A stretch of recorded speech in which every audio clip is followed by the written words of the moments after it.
cuando uno incluso habla de machismo y feminismo, ellos no dicen que es lo mismo, porque para ellos el machismo Ok. es terrible, o sea, es lo peor, ¿no? Y el Mm, feminismo es la salvación, entonces no podrías colocar en la misma balanza los dos, digamos, en la cosmovisión del feminismo.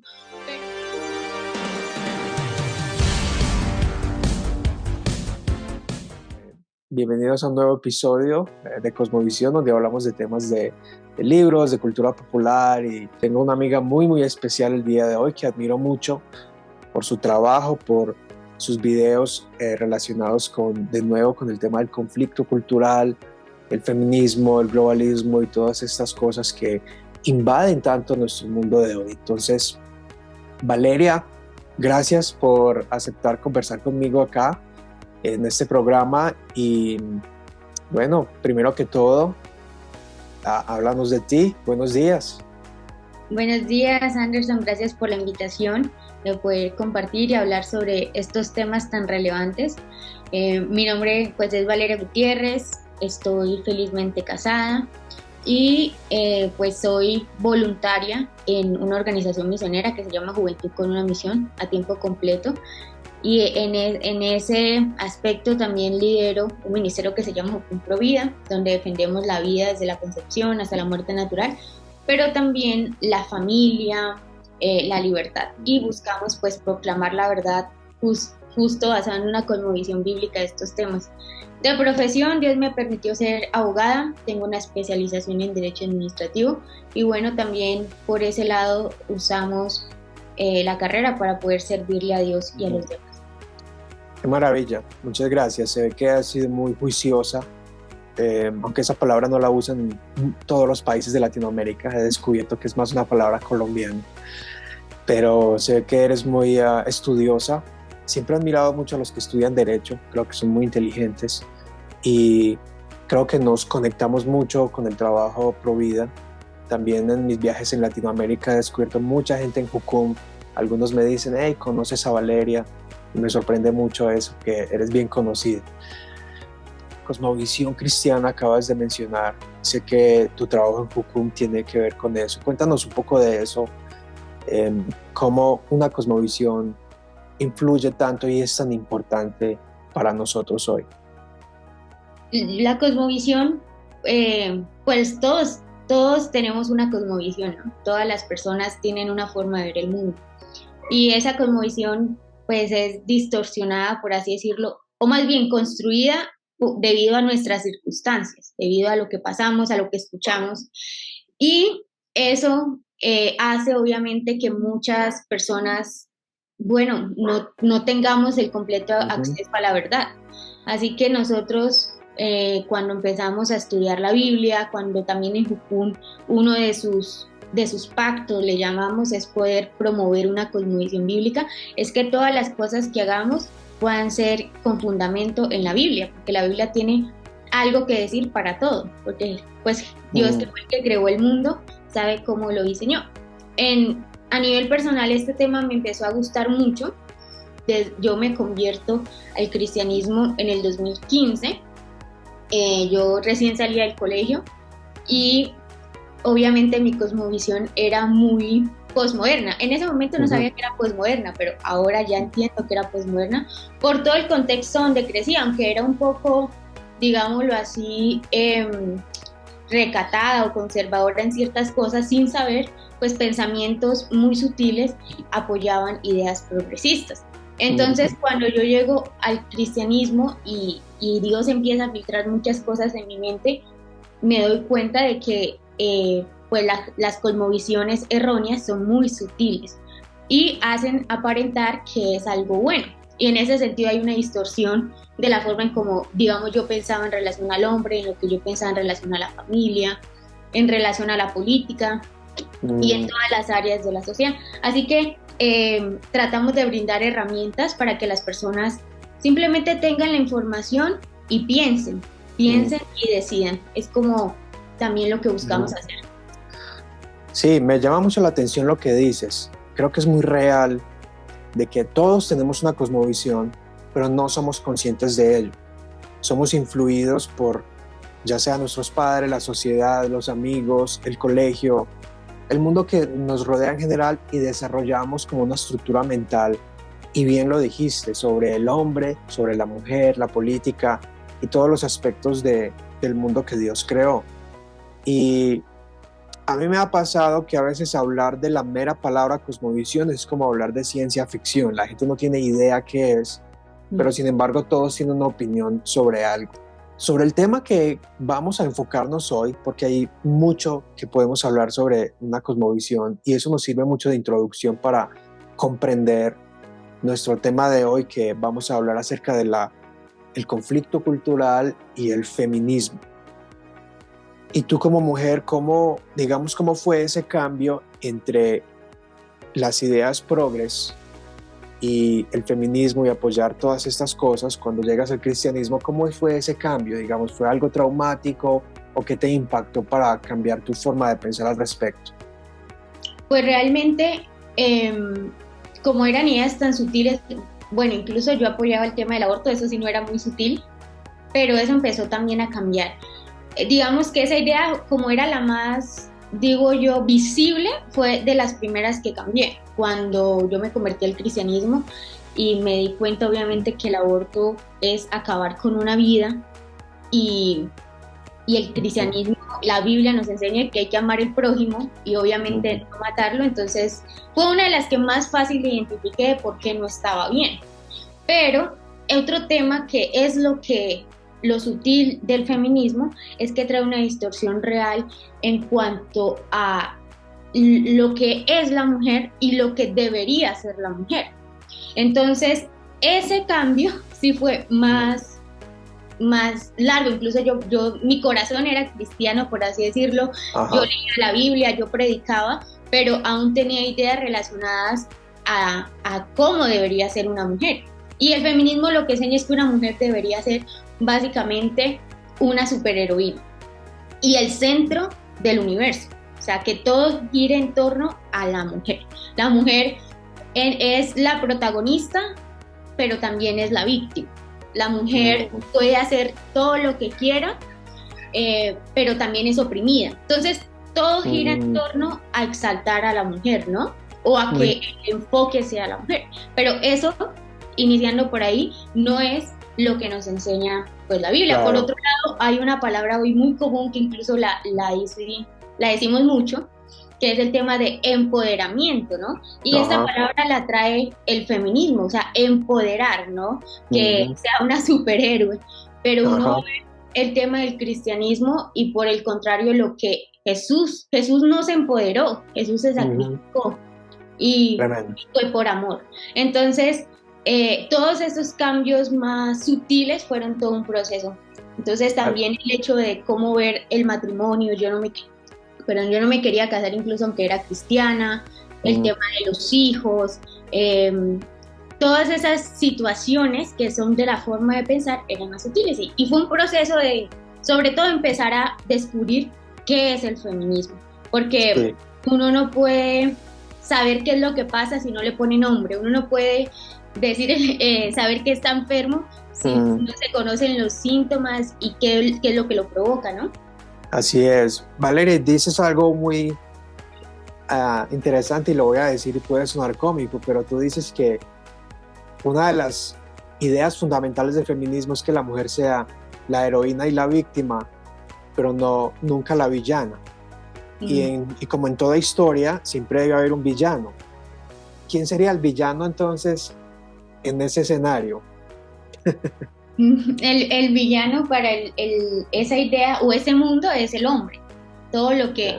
Pero el hombre, el hombre del diseño de Dios, por así decirlo, el hombre que le gusta ser responsable, el hombre que es temeroso de Dios. Porque si un hombre se cree mujer, es súper bienvenido. O si un hombre está de acuerdo con todas las ideas feministas, es bienvenido.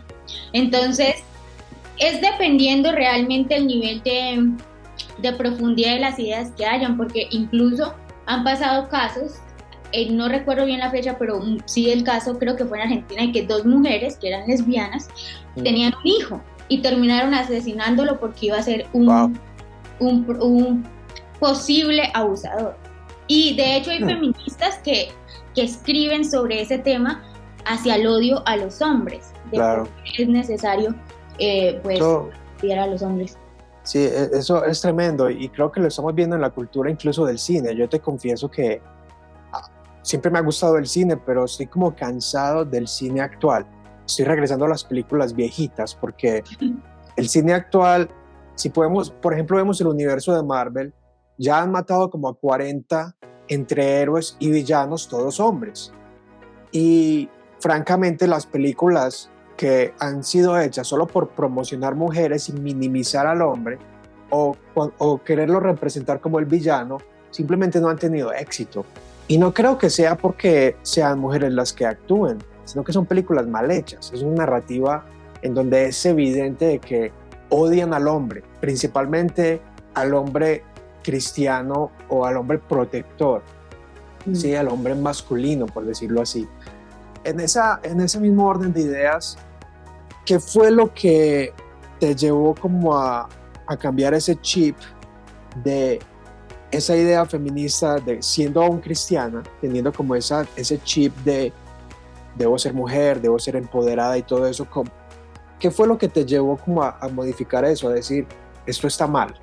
Pues en principio fue la Biblia misma, fue el cristianismo mismo, el hecho de, como te digo, de a qué nos llama el cristianismo, más allá del pensamiento feminista o no, si uno se pone a analizar con los otros pensamientos y compararlos con la Biblia, es como si fueran en dirección contraria, porque la Biblia, el cristianismo nos invita por el contrario a reconocer que somos pecadores, que no somos perfectos, que necesitábamos un Salvador, pero que ese Salvador no es un movimiento, no es una ideología, sino es una persona, y es Jesús, y que ese Salvador nos mostró cómo vivir, y su enseñanza viva fue sacrificarse por amor a los otros, aunque no estuvieran de acuerdo con todo lo que él dijera, o aunque los propios que lo alababan lo abandonaron o lo dejaron tirado, pero él mismo siguió ese sacrificio. Entonces, al darme cuenta que los frutos que el feminismo plantaba no terminaban en eso, no terminaban en amar a las mujeres, no terminaban en ayudar a las mujeres. Digamos que algo muy paradójico que yo digo es que el feminismo es como la madre y el aborto es el hijo. Es paradójico porque todo es contradictorio, pero sale de allí. Y el aborto es matar a una persona. Entonces, eso es el fruto menos relacionado al cristianismo. Sí, o sea que podríamos decir que encontrarse un conflicto entre lo que Dios dice y lo que en ti se había formado a medida que creciste gracias a la cultura, y que las consecuencias de lo que, digamos, del ruido que habías aprendido eran simplemente negativas, absolutamente, como el aborto en ese caso. El aborto, el ver a los hombres, el cómo construir, en cómo se miraba la familia. Entonces todo eso era negativo, los frutos del feminismo ninguno es positivo. ¿Y qué pasa? Es que muchas personas se relacionan con el feminismo, mujeres, por la situación de vida. Yo soy llanera, mi cultura es la cultura llanera, y en esa cultura tristemente es muy común, evidentemente, la violencia del hombre contra la mujer, contra los niños. Y uno crece en ese contexto, entonces uno crece con esa idea de injusticia y ve ese problema y después ve un supuesto movimiento que dice que ayuda a las mujeres, uno dice, bueno, hacia allá es la solución. Claro, digamos que la idea feminista, ¿estarías tú de acuerdo en afirmar que tiene cierta dosis de realidad a la hora de diagnosticar un problema?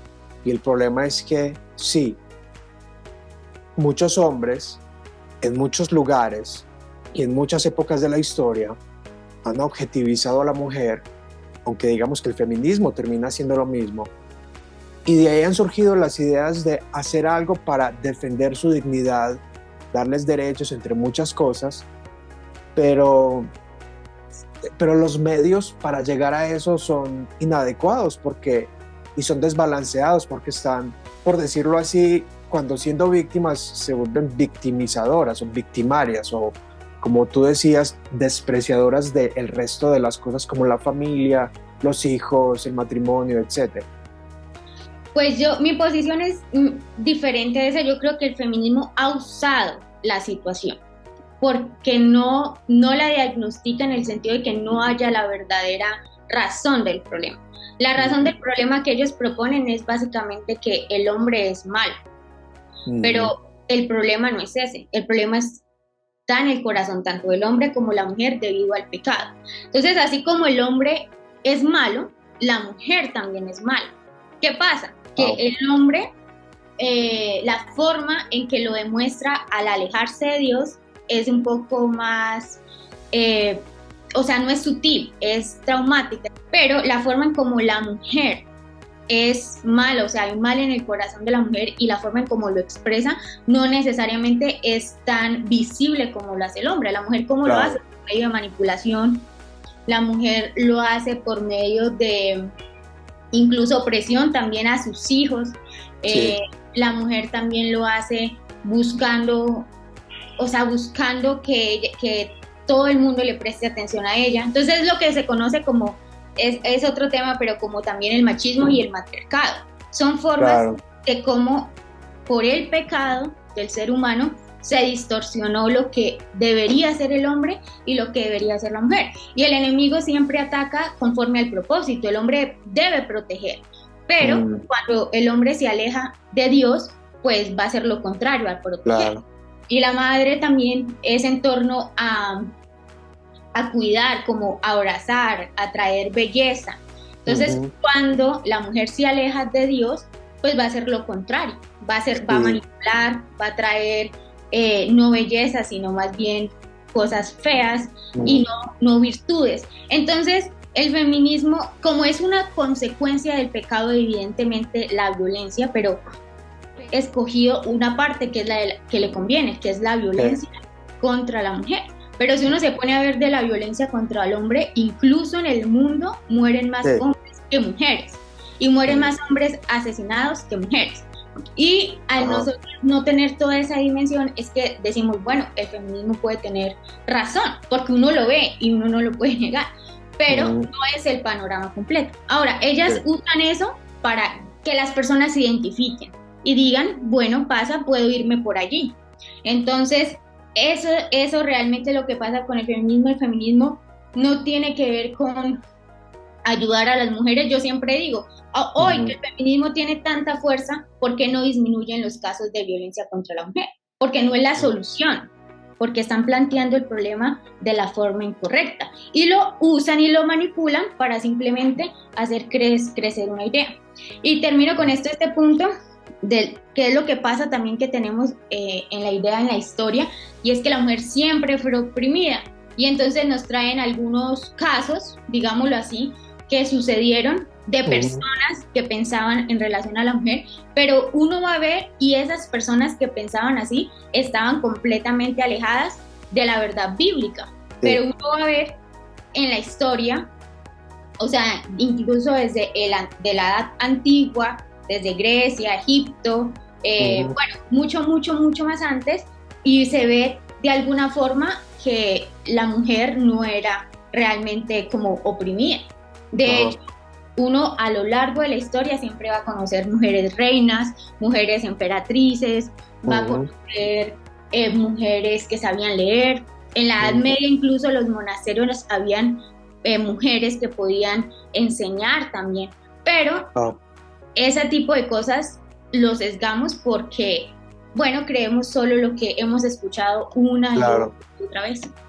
Y ahora quiero que me hables un poco de esa historia y de personajes prominentes o ilustres, por decirlo así, del feminismo, íconos, porque yo creo que lo que vienes diciendo definitivamente e inevitablemente volvemos a Génesis, principalmente el capítulo 3, y todo se reduce a ese conflicto entre los sexos, una batalla por el poder, ser el primero.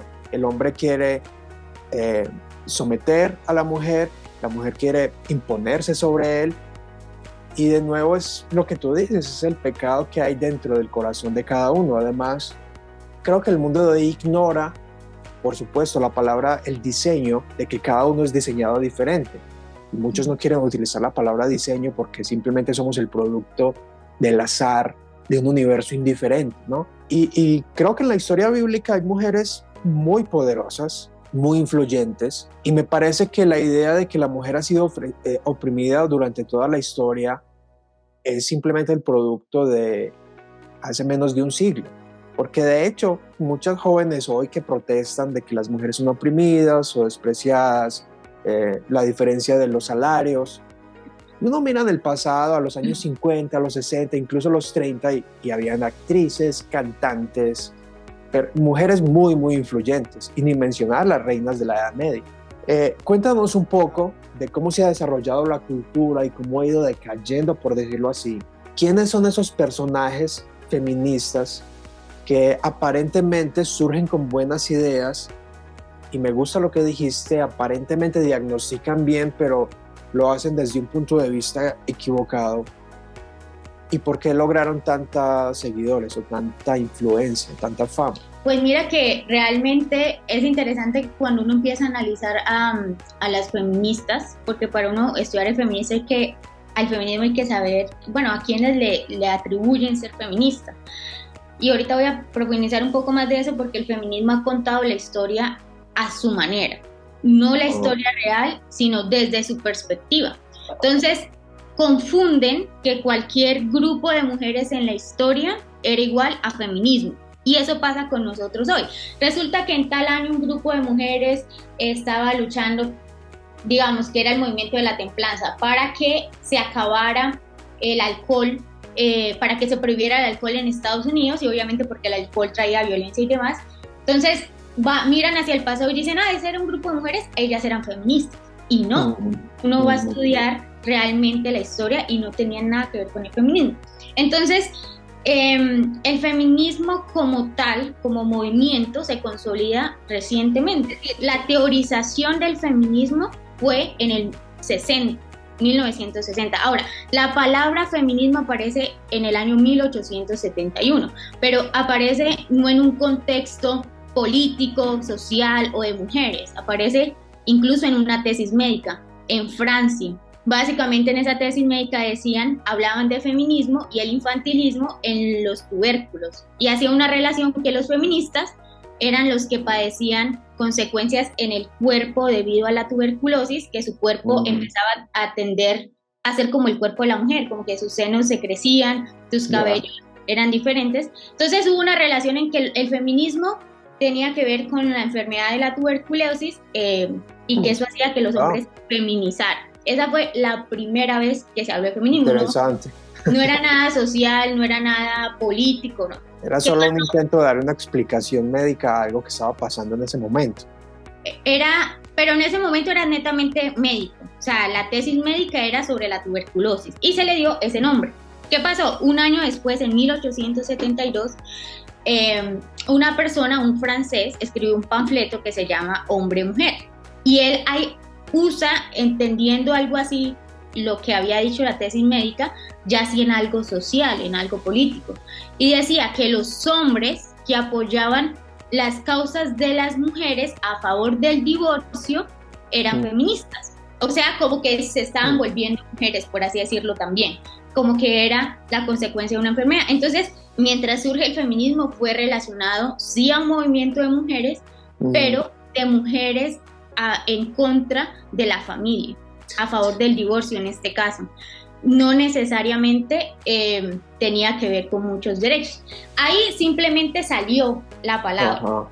O sea que hay algo que ignoramos hoy día como masa, y es que ignoramos el significado de las palabras y cómo cada palabra es usada dentro de su propio momento histórico.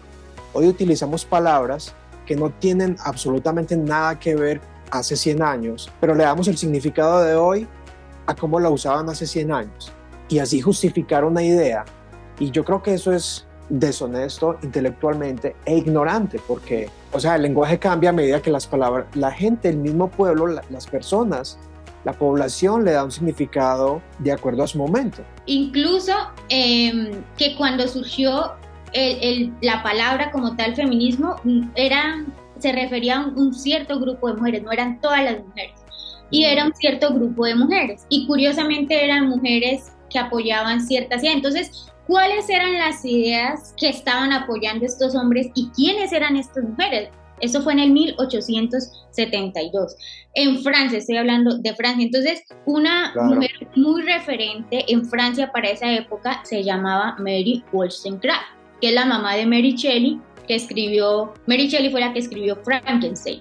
Pero Mary Wollstonecraft escribió un libro que se llama Vindicación de los Derechos de la Mujer. Y uno va a leer este libro y eran más o menos las ideas que para esa época estaban refiriéndose a qué era lo que apoyaban ciertas mujeres. Y curiosamente en este libro Mary Wollstonecraft desmiente varias cosas del feminismo hoy. Una, dice que las mujeres inglesas, porque ella es de origen inglés, pero su desarrollo intelectual fue en Francia y fue muy influenciada por la Revolución Francesa. Entonces ella dice, uno, que la mujer inglesa y la mujer francesa es privilegiada. En su propio libro dice. Entonces, ahí desmiente una vez más la idea que nos venden de que la mujer fue oprimida a lo largo de la historia. Incluso cuando ella escribe en ese momento, está diciendo que las mujeres son privilegiadas. ¿Por qué son privilegiadas? Porque las mujeres de la clase media o alta estaban en sus casas y lo único que pensaban eran en comprar cosas, lo único que... Y eso sobrevivir el día. En ver qué hacía con su vida. ¿Cuál era el conflicto de Mary Wollstonecraft y lo que ella, además que emocionalmente, fue una persona dependiente de las relaciones? Incluso ella creía en las relaciones poliamorosas. Ella tuvo varias hijas y casi se suicida porque un hombre se fue y la dejó. Entonces, ¿quién era esta mujer y qué ideas eran las que promovían? Pero esta mujer promovía en contra del matrimonio, promovía en contra de la maternidad, porque no estaba de acuerdo con las ideas. Su problema era que ella quería que las mujeres se la pasaran leyendo o se la pasaran haciendo otras cosas y no simplemente estando en la casa cosiendo o estando en la casa haciendo cosas que en ese tiempo las mujeres hacían, vestirse bonito, o sea, todo eso uno lee el libro y se da cuenta. Claro, ella empieza a decir que todo esto es debido a la educación.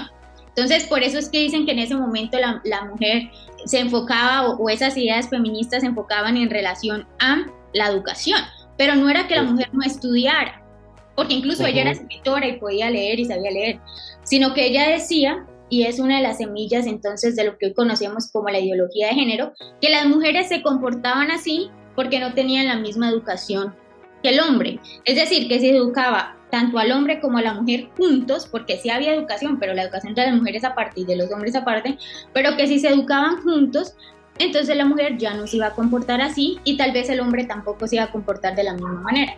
Básicamente diciendo que el comportamiento o la forma en que se comporta el hombre o la mujer es una construcción social por medio de la educación. Y de hecho ella promovía que el Estado fuera el que educara. Entonces, esas eran las ideas cuando surgen, y entonces esas ideas empiezan a tener fruto. Y entonces ese grupo de personas y de mujeres que dicen, sí, el divorcio, sí, que la mujer tenga la educación en ese sentido que le estoy diciendo, no era que no supieran leer o que no supieran escribir, sino que era que cambiaran su forma de comportarse. Fue cuando en el 1872 quien escribió este panfleto dice, bueno, los hombres que apoyan esas ideas son feministas, porque es como diciendo, se están enfermando y están tomando las mismas ideas. Y para ese tiempo, digamos que no se ha consolidado el feminismo, porque el feminismo eran para ese momento era solo ideas, simientes, semillas, y era muy poco. Entonces se conoce esa época como el protofeminismo, por así decirlo. Mira, quiero devolverme un poco. Hace un momento decías que los hombres sufren más hombres siempre han ido a la guerra históricamente, hay más hombres en las cárceles, hay más hombres que viven en la calle, hay más hombres en asilos o en hospitales mentales. Incluso hace poco leí una noticia de que una cárcel en Estados Unidos, y eso no lo anuncian en los medios de comunicación tradicionales, una cárcel de mujeres tiene problemas porque hay transexuales que están en la cárcel y violan a estas mujeres. Eso me trae a una pregunta. Se ha hablado por un lado del machismo, que el feminismo es una respuesta a reducir el machismo, por decirlo así, pero el machismo nunca fue un movimiento intencionado, comenzando por lo que acabas de explicar, que esta señora proviene de Francia, de esa revolución francesa, es prácticamente de donde surge el mundo secular y un mundo ateo. Entonces nunca el machismo fue un movimiento similar, sino que, ¿qué dices tú? ¿Qué explicación se le da? Simplemente se le da ese matiz negativo por estar opuesto al feminismo, como lo querían pintar, o cómo surgen esas dos ideas. El machismo, tanto no se habla mucho en el feminismo, pero lo relaciona más con el patriarcado, con la idea y ¿qué es el patriarcado? Que dicen, pues, que es, pero que realmente no es cierto. Es básicamente una estructura de opresión masculina sobre la femenina a lo largo de la historia.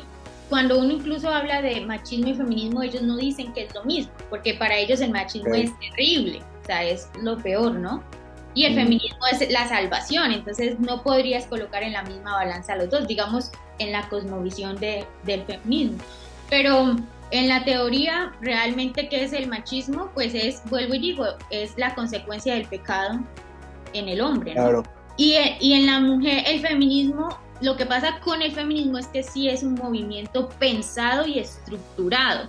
O sea, las teóricas feministas dicen qué es ser feminista y qué comportamiento debería tener una feminista. Y obviamente también tiene que ver con el pecado de la mujer. Pero ese tema es muy interesante, por ejemplo, lo que tú mencionabas, que los hombres iban a la guerra. Y eso tiene mucho que ver incluso con el tema del derecho al voto. Entonces, también el feminismo, como distorsionó tanto la historia, hace creer que la mujer puede votar gracias al feminismo, que puede trabajar gracias al feminismo, que puede estudiar gracias al feminismo, que puede, bueno, muchas cosas. Y no es cierto. En la manera que uno empieza a estudiar la historia se da cuenta que no es cierto. Solo voy a mencionarlo pues muy rápido. Ese tema también de las olas, de que dice que la primera ola del feminismo, la segunda ola del feminismo y demás, también es una forma que se inventó el feminismo para que nosotros lo entendamos a su manera de ver. ¿Por qué? Porque ellas dicen, la primera ola se encargó supuestamente de los derechos al voto. La segunda ola se encargó de los derechos sexuales. Y ahorita la tercera ola es del tema de la interseccionalidad. Y ya pues están en una cuarta ola que tiene que ver también con la globalización. Pero la primera vez que surge esta idea de las olas fue en el 1968. Y fue una mujer feminista que escribió en un periódico diciendo, ahora se está levantando una segunda ola. Pero no necesariamente significa que existió una primera ola, simplemente decidieron atribuirse lo que pasó en esa temporada de tiempo, como desde 1800 hasta el 1990, o sea, como 100 años que pasó en la historia, y atribuírselo como conquistas de la mujer, del feminismo, no de la mujer, sino del feminismo. Y eso no es cierto. Entonces hay mucha confusión con el tema del sufragismo, que creen que todas las sufragistas hacían parte del movimiento feminista. No todas eran feministas, no todas, y curiosamente no todas las mujeres eran sufragistas, así como había un movimiento de mujeres sufragistas que eran, digámoslo así, de fundamento cristiano y no eran feministas. También había un grupo de mujeres que eran antisufragistas. ¿Por qué? Porque el tema del voto era muy complejo. No era que no le quisieran dar el voto a la mujer, porque además ni siquiera era que todos los hombres votaban. De hecho, y por eso fue que empecé a hablar de este tema, muchos hombres votaban porque iban a la guerra. Y realmente en ese tiempo el tema del voto, un privilegio, sino que era tú votas, pero estás dispuesto a ir a morir por tu patria. Y era algo nuevo, porque antes eran las monarquías. Entonces recién pasaban las revoluciones, recién se estaba instaurando la democracia, estaban viendo quiénes iban a votar entonces, no todos votaban. Muchos eran obligados a ir a la guerra sin tener derecho al voto. Y bueno, un proceso del voto. Incluso habían soldados americanos que estaban obligados a ir a la guerra y no tenían derecho al voto. Y para ese momento ya todas las mujeres votaban. Pero los chicos que eran de 18 años y no tenían todavía los 21 no podían votar, pero sí eran obligados a ir a la guerra. Y para esa época ya las mujeres votaban.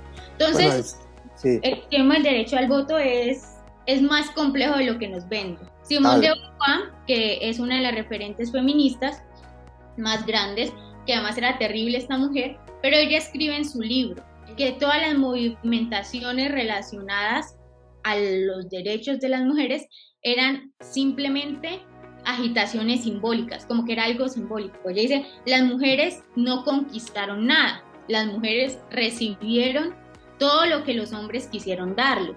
Y dice como negar esa complicidad es también negar los privilegios que le han dado. Porque Simone de Beauvoir no alegaba el tema, ella sabía realmente que muchos de esos derechos civiles no fueron conquistas del feminismo. Como le digo, ni siquiera era un movimiento muy grande.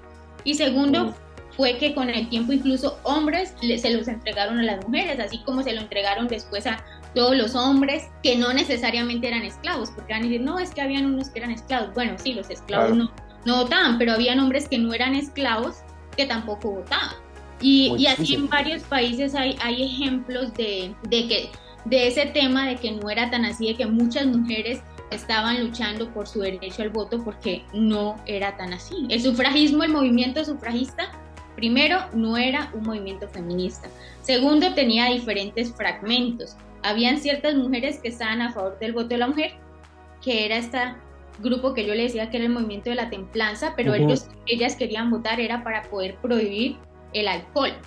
Y se llamaba Frances Willard, por lo menos en Estados Unidos, la que lideraba este movimiento, y era cristiana. Tú vas a ver la historia del feminismo, y a quien las feministas dicen que fue un ejemplo fue Elizabeth Cady Stanton y Susan Anthony, que dicen que fueron las sufragistas que ayudaron el derecho al movimiento al voto. Y de hecho Frances Willard fue más importante en ese movimiento y no se llevaba bien con Elizabeth, porque Frances era cristiana y Elizabeth no. Entonces ellas se criticaban mucho en ese momento de la historia. Wow. Las ideas suenan, y creo que una palabra adecuada que usaría, son utópicas, suenan tan hermosas lo que el feminismo propone, pero lo que ignora es muchas de esas cosas históricas. Y yo a veces veo que la gente como que prácticamente adora a la democracia, cuando la democracia es muy reciente y en donde los contextos eran muy diferentes. Yo tengo entendido que en el tema del voto se requería era un voto por familia, porque en ese entonces, y estoy seguro que muchos dirán, mira, bueno, esa es otra razón por lo que el patriarcado dominaba, y es que el papá o el esposo representaba a toda la familia. Y algo que me recuerda es que los hombres han contribuido a la mejora de la vida en general, pero también la mujer a veces se ha beneficiado mucho de ello, y hay un ejemplo, y es la invención de las toallas higiénicas. No sé si has explorado esa historia, pero el hombre que lo hizo experimentó muchísimo con su esposa, y hay una entrevista que le hacen a Jordan Peterson y a él le dicen, bueno, ese hombre, muy bueno que él hizo eso, y él dice, no, bueno, no, él fue valiente completamente. Tanto la mujer ha recibido del hombre, el hombre ha recibido de la mujer, comenzando por la vida, porque nacemos por una mujer. ¿Qué le dirías tú a una joven que ve la Biblia o la historia en general como el patriarcado, como la amenaza, el demonio, el enemigo, a aquellas que ven al hombre como el enemigo, el villano, el dragón de 7 cabezas que las va a devorar a toda hora? ¿Qué le dirías a esas mujeres? Que estoy seguro que hay unas que son cristianas y otras no. Y yo siempre digo que el tema contra la iglesia, que dicen que es la que fomenta el patriarcado y el machismo, pues que se cae ese argumento en Génesis 1, 26 y 27. Por algo en la sabiduría de Dios se encarga que esa idea quede iniciando la Biblia. Y esa idea es la que va a representar lo que Dios manda y lo que Dios establece. Y que dice que Él hizo al hombre a su imagen y semejanza, varón y hembra los creó. Entonces Dios mismo está diciéndole a todos que para Él tanto el hombre como la mujer tienen igual valor. Y tienen igual valor no por su fuerza, no por su belleza, sino porque son imagen de Dios. Son humanos. Creo que el aborto, y tú lo mencionabas al principio, es un resultado de ese feminismo y que termina destruyendo a aquellas que se supone quiere defender. Por ejemplo, en Éxodo, cuando Faraón manda a que las parteras de Egipto arrojen al río a los bebés que nacen de las hebreas, lo que está haciendo es poner unas mujeres en contra de otras. Es como si las estuviera feminizando y en guerra entre ellas. El aborto le roba esa dignidad de lo que es ser mujer, porque la mayoría, por ejemplo en China, desde la política de un niño por familia, en casi 40 años, la gran mayoría son mujeres que han sido abortadas antes de nacer o abandonadas a la intemperie, al punto de que hoy hay más hombres que mujeres en China y tienen un problema poblacional. Entonces, bueno, te dejo terminar con esos consejos que le estabas dando a quienes ignoran o creen que la Biblia es un libro o una cultura en contra de la mujer. En ese sentido, el ánimo, la invitación es precisamente eso, que puedan, bueno, leer la Biblia. Hace poco estaba hablando con otra persona del tema y la Biblia no significa, uno dice que es la palabra de Dios y es verdad, pero en la Biblia no todo era la palabra de Dios. O sea, en la Biblia hay pecado, en la Biblia hay cosas, equivocaciones, que se arrepienten, hay arrepentimiento. Entonces, cuando se lee la Biblia y siempre toman versículos descontextualizados para decir, mire, es que aquí se oprime la mujer, así como pasó con Israel, que Dios le estableció un principio y le dijo, tanto el hombre como la mujer son imagen y semejanza de Dios, pero resulta que Israel se alejó de Dios, Israel se contaminó de otras culturas, pues seguramente al contaminarse con otras culturas abrazó ideas que no eran las correctas. Y entonces así mismo se puede ver la historia a lo largo de la historia. No significa que siempre la mujer fue oprimida o que existió siempre un sistema de que miraba a la mujer como no persona. Realmente ese ataque no es ni siquiera solo contra la mujer, ese ataque era también contra los niños, era también contra otro tipo de personas, porque realmente el ataque de fondo era destruir la imagen y semejanza de Dios de cualquier manera. Entonces, a lo largo de la historia uno va a ver naciones que trataban a la mujer con dignidad, naciones que no la trataban, pero siempre no solo a las mujeres, también a los niños, también a los esclavos, bueno, muchas cosas, ¿no? Y esa misma nación que en un momento de la historia se equivocó, después posiblemente se volvió a establecer, porque esto es muy importante saber, Dios siempre ha estado en la historia. Aunque el hombre se aleje de Dios, aunque las cosas parezcan estar terribles, siempre hay algo, siempre hay alguien que está hablando la verdad de Dios. Y eso es lo que uno puede encontrar en la historia. Entonces, decir que la mujer siempre fue oprimida, para mí es decir que Dios fue injusto al no atender un llamado en la historia de un grupo de mujeres. Y no es cierto, porque uno mira la historia y se da cuenta, sí, pasaban actos de violencia, pero no era que todas las naciones todo el tiempo tenían leyes contra la mujer. Eso no es verdad. Que sigan, que estudien qué es el feminismo. Y cómo sé qué es el feminismo, pues tengo que estudiar a las feministas. No lo que me dicen las redes sociales propiamente, sino qué es lo que cuando empezó a surgir el feminismo pensaban estas mujeres. Y básicamente el feminismo no tiene que ver con derechos de las mujeres, el feminismo tiene que ver con buscar la revolución sexual y subvertir las virtudes de la mujer y también afectar a los hombres. Tiene que ver con destruir el diseño de la mujer y del hombre. Por eso es que hoy los frutos del feminismo, que siempre han sido, o sea, siempre en la historia del feminismo, las mujeres han ido en contra de la familia, de la maternidad, del matrimonio. Siempre, o sea, si tú quieres saber quién era feminista en la historia, mínimo debe tener esas tres ideas. Y no confundir otro tipo de mujeres en la historia que hicieron cosas por las mujeres, pero que no eran feministas. Eso nos da una idea muy amplia. A uno le dan ganas de seguirte escuchando y aprendiendo de toda esa historia.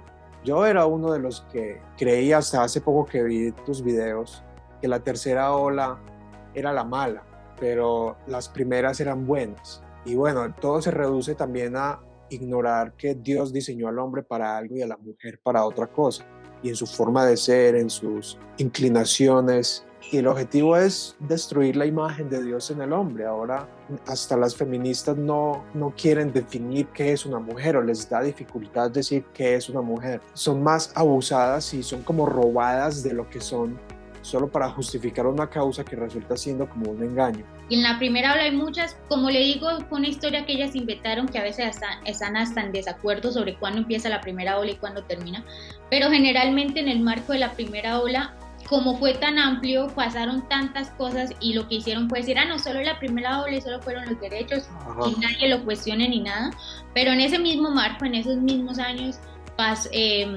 entra en el panorama la Unión Soviética, el feminismo socialista con Alexandra Kollontai. En la Unión Soviética, con la revolución bolchevique, fue la implantación también del feminismo en todos sus aspectos. Hubo aborto en ese momento y demás. Después después otra vez se cae ese régimen y demás. Claro. Pero también en esa primera ola o en ese margen de tiempo que dicen que fue la primera ola, también entraría Margaret Sanger, la promotora del tema de todo el aborto.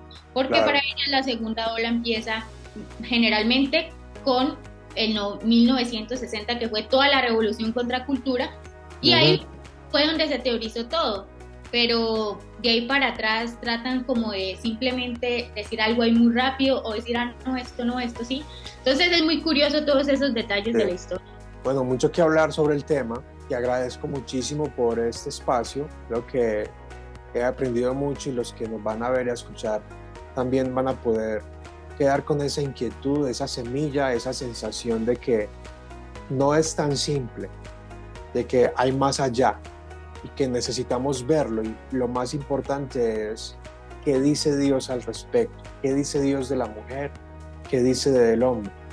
Y como tú mencionabas, la Biblia no esconde las atrocidades que existen en la historia, pero eso no quiere decir que Dios manda que tolere o promueva esas acciones. Precisamente nos está mostrando cuál es el potencial del ser humano para el mal, por ambos lados, hombres malos y mujeres malas, y que ambos son redimibles por Cristo. Pues dinos dónde te podemos seguir en redes, ver el resto de tu contenido. Bueno, muchas gracias y espero hayan por lo menos quedado con la duda, ¿no? Que también vayan y rectifiquen y averigüen bien las cosas. Algo que también quiero decir es que también es muy fácil encontrar, así como hubo movimiento, digámoslo así, fuerte de mujeres en cuanto al feminismo, muy fácil encontrar movimientos antifeministas también. En esa nota, cuando sale por primera vez la idea de las olas, ya ahí mismo registraban, decían que había un grupo de mujeres antifeministas.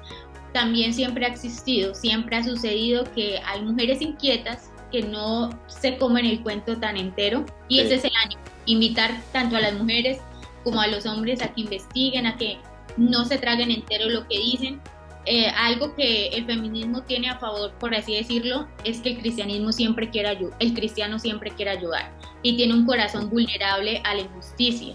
Entonces, como no encuentra, como el feminismo, yo siempre digo, no necesitamos ser feministas, necesitamos ser cristianos, el cristianismo es el que nos manda a ayudar a los pobres, ayudar a la viuda, ayudar al que está en condición vulnerable, y no se lo inventó un movimiento, es un mandato de Dios. Pero como el feminismo realmente no busca eso, vuelvo, insisto, el feminismo busca distorsionar el diseño de Dios, entonces a veces nos vemos atrapados sin querer.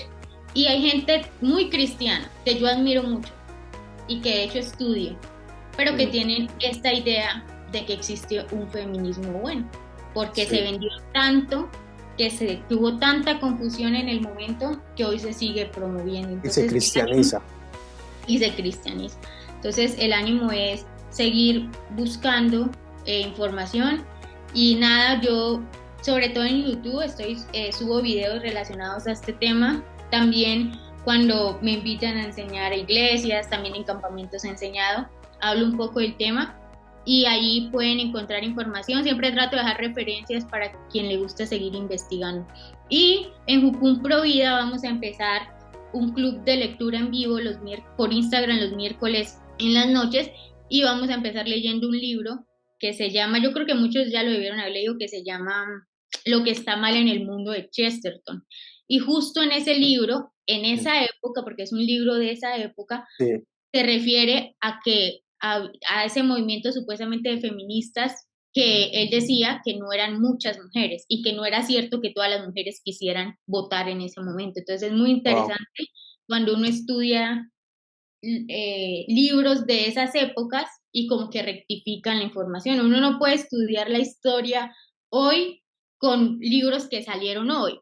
Claro, porque pueden estar distorsionados, ¿no? Sino revisionismo histórico. exacto, sino con esa época.